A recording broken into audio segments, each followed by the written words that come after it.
And so I want to start with before we kind of get into the flow of our theme for this book entitled the Marathon Don't Stop, The Life and Times of Nipsey Hussle. While I have my brother here, I need him to explain what motivated him to plant the seed of Nipsey Hussle's work in my heart. Because the first time I heard about Nipsey Hussle, I'll tell you I was late. And so Troy and Rashad were talking about going to this concert. And I'm like, oh yeah, I heard of the dude. He looks like Snoop. They're like, nah, this different. And so Troy, I want to give you the floor to kind of just share what that was like for you and what the marathon and Nipsey Hussle's movement, the marathon and All Money In means to you, bro. Yeah, man. Shout out to everybody who's in here. Like G said, it's a pleasure to have you. Val, we'll talk about that later. When people ask about their favorite parts, I'll be like, yo, this is crazy. Like, it's like listening to an album and the first day you get it, like, yo, what's the best song? I'm like, let me digest some of this before you ask me what's my favorite. You can do that. But music has always played a major role in everything that I've done. And so, like, G, you know that, like, anytime I hear something that's new and I'm like, yo, this is the next thing, it usually is panned out pretty well. I remember, I mean, shout out to Joe Budden. I remember I was saying Joe Budden. Shout out to Joe. And I mean, it wasn't in rap, but it was definitely in another form. But I remember hearing Drake and remember hearing Wayne and saying like, yo, these guys are going to be the next ones. And before I actually heard Nipsey rap, I saw him. Like, I saw him speak. And that's what gravitated him to my like recognition. I was like, look, who is this guy talking? Like, at first it was like just listen to the clips, and I had seen him do interviews.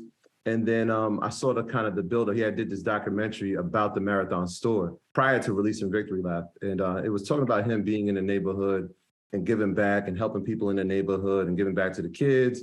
And I was like, wow, that's very similar to the things that we do in our community. And it was just like, yeah, I like this guy. I don't need to hear what his raps are about, but I'm rocking with this dude. I believe in his vision. Then I started hearing him talking about financial literacy, and he was talking about crypto. And I was like, wait, this is deeper than rap. Like, this is really deeper than rap. And I started doing more research on the music.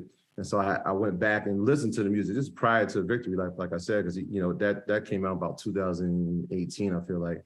I was like, oh, wow, this guy's deep. And so I've been following up into that lead up. And then Victory Lap came out, and it sealed everything that I had thought that he was. And I was like, this is it. This is a timeless piece of music. Like, everybody should hear this. And I remember people like, kind of good off that. And I'm like, nah, y'all really need to hear this dude. Like, he's spitting, like he's really spitting, and he's talking about something that's very important. And so we had the opportunity. I'm a big concert goer. And I was like, look, I looked at his tour and he said, look, he's coming to New York. And I was like, easy. This is easy. I bought 10 tickets. I bought 10 tickets before I had 10 people to go with. Just because that's a fact. Like, I bought 10 tickets before I had 10 people to go with, just because I wanted people to experience what I was experiencing.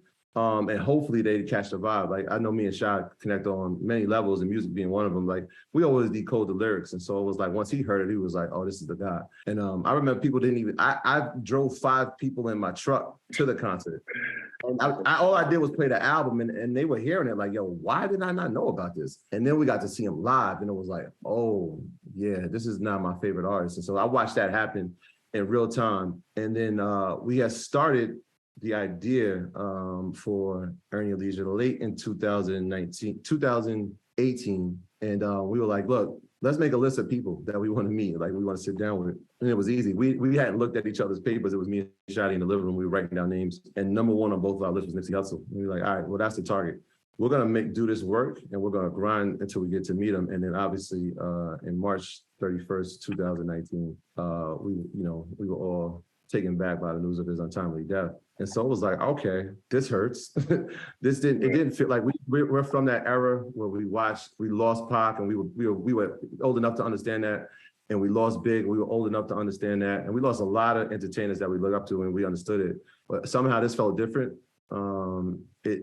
It hit me a little bit differently, just because I knew the work and the character of the person and what he meant to not only his city, but what he potentially means to the community, like the Black diaspora in general. And it hurt. And I was like, you know what? The marathon was his mission. And so, like, let's just pick up this torch. Like, let's be the marathon. Like, let's continue his dream, because the marathon, sometimes you just got to pass the baton and let somebody else run it for you. You don't always make it to the finish line.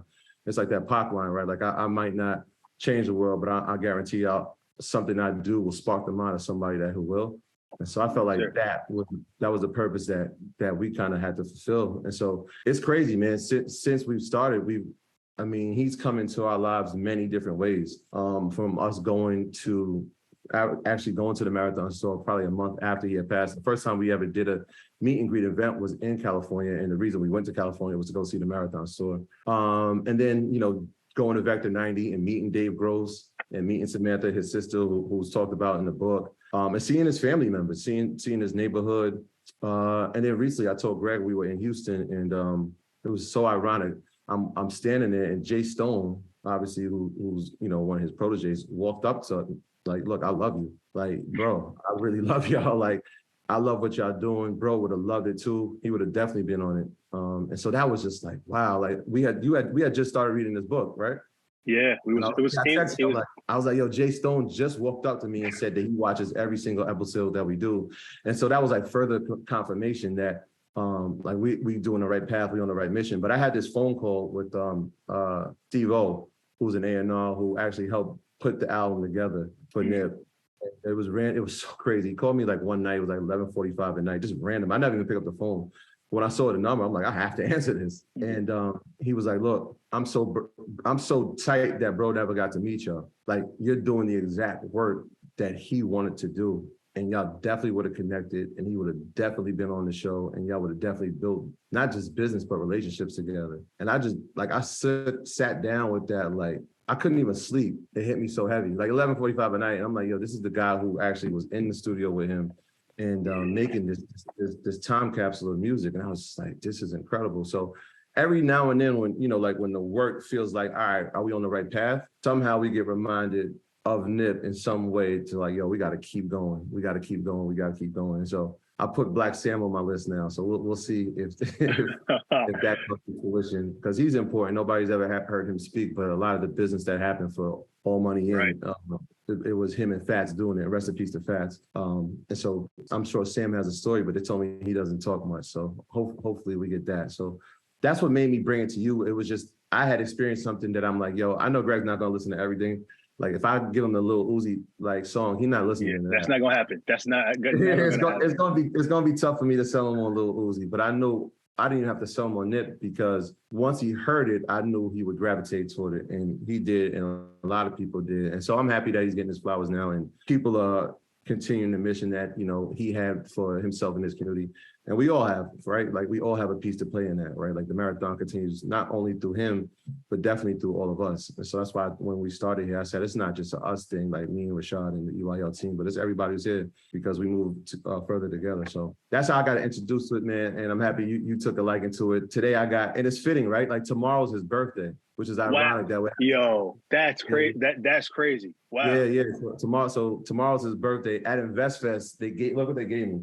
They gave me another Victory Lap vinyl. I already had a Victory Lap vinyl, but that's what was gifted to me. And tomorrow's his birthday. And tomorrow he's getting his star on the Walk of Fame in Hollywood. So I think this conversation, it couldn't happen at a better time.